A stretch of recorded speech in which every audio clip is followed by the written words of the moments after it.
Hello and welcome. The UK is currently undergoing Operation Mobilize, touted as a British Army strategic initiative to purportedly enhance its readiness to confront contemporary threats. This unfolds pursuant to globalism's aggressively provoked tensions with Russia. The operation was formally introduced by General Sir Patrick Sanders, the Chief of the General Staff, during a speech at the Royal United Services Institute in July 2022. It supposedly reflects a significant shift in the Army's focus towards what they call deterrence and preparedness for potential conflict in Europe, particularly citing Ukraine's disastrously failed war. Many suspect this militant labelling camouflages a more sinister motive of the UK surreptitiously gearing up for martial law. The inception of Operation Mobilize traces back to the dystopic geopolitical landscape that emerged at the outset of Western aggression against Ukraine that went kinetic on February 24, 2022. This event marked a turning point for NATO and its member states, triggering a provocative revision of European military strategies and readiness. General Sanders characterised this circumstance as akin to our 1937 moment, hawkishly emphasising the urgency for the UK to bolster its military capabilities against opponents of Agenda 2030.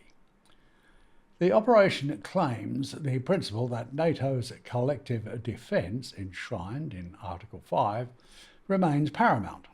This principle trumpets the alleged necessity for member states to be prepared to respond collectively to any aggression against globalists' interests. Operation Mobilised is antagonistic sabre-rattling, threatening the consequences of engaging with NATO forces. The reality of Britain's hopelessly outdated and pathetically undermanned military is a very different story from mainstream media's threadbare propaganda. Operation Mobilize is structured around four key lines of effort. The primary focus is increasing UK troops' operational readiness through enhanced training regimes, particularly in combined arms tactics and urban combat scenarios. While such manoeuvres will accustom the British public to seeing military vehicles and armed troops on the streets. Few understand how these troops can be turned against their own people in a heartbeat. It's rebuilding stockpiles and hastily assessing the battle preparedness of military assets. The operation seeks to expedite the implementation of the Future Soldier Initiative, which represents a comprehensive modernisation plan for the British Army. This includes upgrading equipment such as long-range artillery, attack aviation, and surveillance systems, alongside advancements in communications and electronic warfare capabilities. This all sounds good in news bites and appears convincing on paper, but it's all posturing, rhetorical bluster. A critical aspect involves rethinking how the Army engages in combat. This entails developing new doctrines to integrate seamlessly with NATO's strategic plans and enhance operational effectiveness. General Sanders declared that the Army's organisational structure must better align with these new operational priorities. This could involve prioritising certain capabilities over others, necessitating tough decisions about resource allocation. As of late 2023, Operation Mobilize has made significant strides in its objectives. The British Army has reported a 150% increase in combined arms manoeuvres training since the operations announcement, with plans for 90% of battle groups to undergo this training by next year. No mention is ever made of how such manoeuvres are camouflaged in preparedness for the sudden imposition of martial law. The criminal UK government appears to be progressively goading the population towards erupting into civil war. Meanwhile, we see rushed improvements in equipment readiness and stockpile replenishment efforts following the horrific wastage made in the futile support of a doomed Ukraine. The state of the UK's armed forces has become a pressing issue, marked by decades of serious neglect, underinvestment and inadequate maintenance. This dramatic decline raises deep concerns about the military's readiness and capability. Over the past several decades, the UK's defence budget has faced intensifying challenges, although recent years have seen some increases in funding, most notably a £16.5 billion boost over 4 years announced in 2020. Well, this comes after a prolonged period of severe austerity, where defence spending fell dramatically. This was an integral tenet of globalism's controlled demolition of Western society. Between 2009 and 2016, defence spending decreased from £57 billion to £44.5 billion, leading to an impossible backlog in maintenance and modernisation efforts. The Ministry of Defence has acknowledged that historically low funding levels have resulted in a fix-on-fail approach to maintenance rather than a proactive strategy. Predictably, this created a disastrous maintenance backlog estimated at around £960 million, severely debilitating the operational readiness of military facilities and equipment. As of January 2024, the UK's armed forces have seen a calamitous decrease in personnel, with full-time trained strength dropping by approximately 3.7% within a year, reflecting broader trends of recruitment and retention difficulties.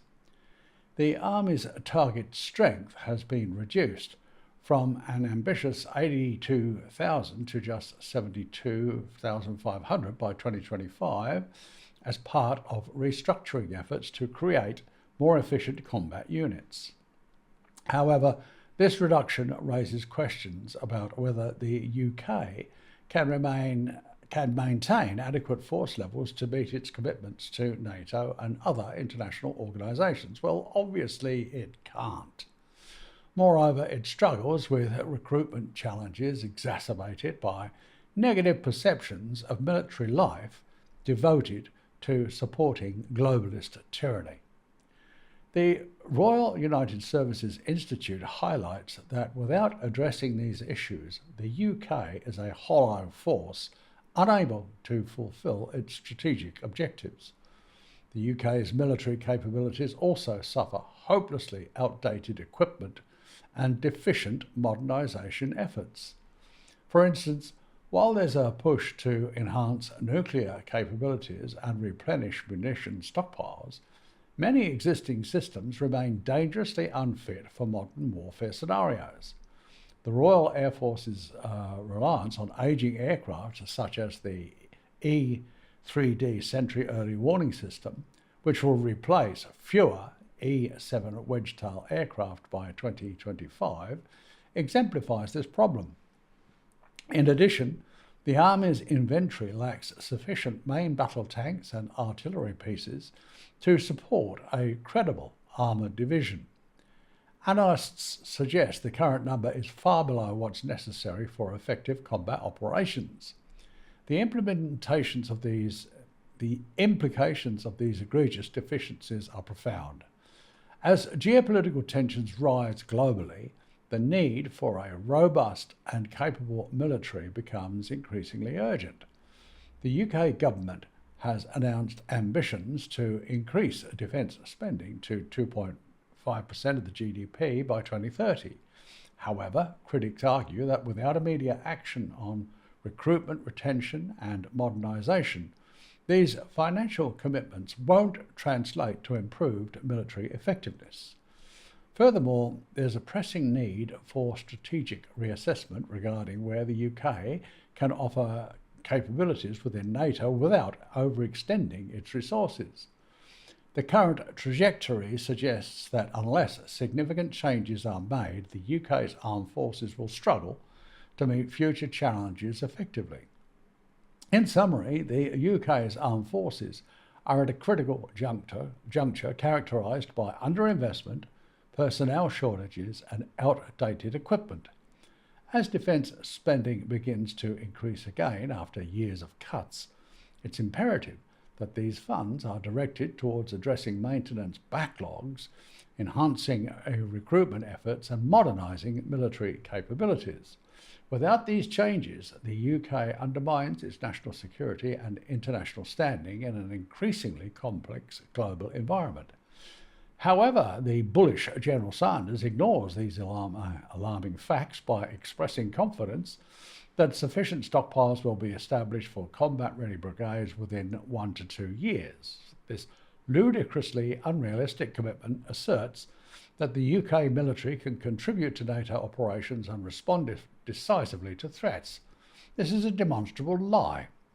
Operation Mobilize represents a critical change in the UK's defence posture, reflecting an overdue response to security changes. With a blinkered focus on modernisation and strategic alignment with globalism's fascistic objectives, it's eagerly prepared to condemn countless numbers of armed services personnel to certain death. All indications suggest these concentrated efforts are covertly planned towards enforcing martial law. Unease intensifies via government traitors taking over innumerable key accommodation facilities and exclusively filling them with young, male, illegal immigrants of military service readiness. Go figure. And thank you for your attention.